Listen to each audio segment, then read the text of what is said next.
Yeah, I've got goals for. I've kind of got a different race program this year to what I've been used to in the past.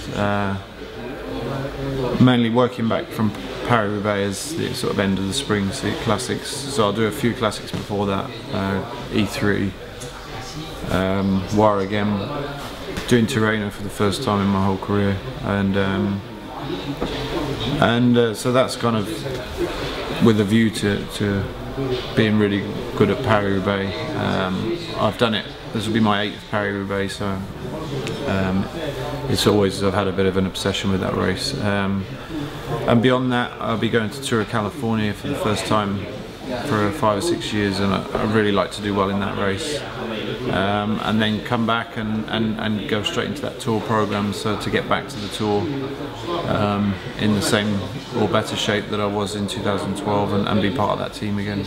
Can you tell me a little bit about how you feel about Paris-Roubaix and the history of it? Yeah, I just love the race really, and I kind of I rode it in 2011 the last time, and it's just there's not many people that have won the Tour and have gone back to that race and done well in Roubaix. I think my best I've had was 23rd in 2009, so it's a race that, you know, it's about riding long periods on your own, which I'm good at anyway as a time trialist, so it's something that I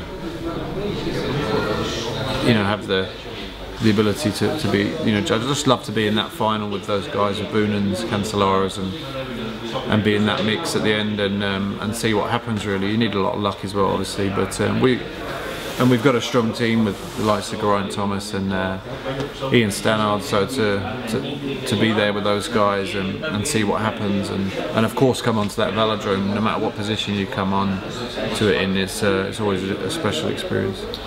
Speaking of the velodrome, there's been rumours that you're going back to do a bit more in the world of track cycling. Is there any more developments in that? Yeah, I just, not at the moment, I just concentrate on having a good road season really, and obviously this summer will be 2 years from the Olympics, and I think I'd love to be part of that. It'll be my 5th Olympics, and I'd love to, I've said I'd love to go back and try for the, you know, finish with the team pursuit where it all started in Sydney. So yeah, I've always had unfinished business with the track. I'd never kind of left it completely, and I went back a few years ago to do a World Cup in Manchester, so it's something I'd love to go back to. And obviously you've got the best team in the world to ride for you with. Yeah, I mean, we've got a good bunch of riders to choose from, so there's no guarantees I can make it back into that squad, so you know, it's going to be a hard thing on its own just to get back and see if you're still capable to do it, but I think that's part of the challenge really.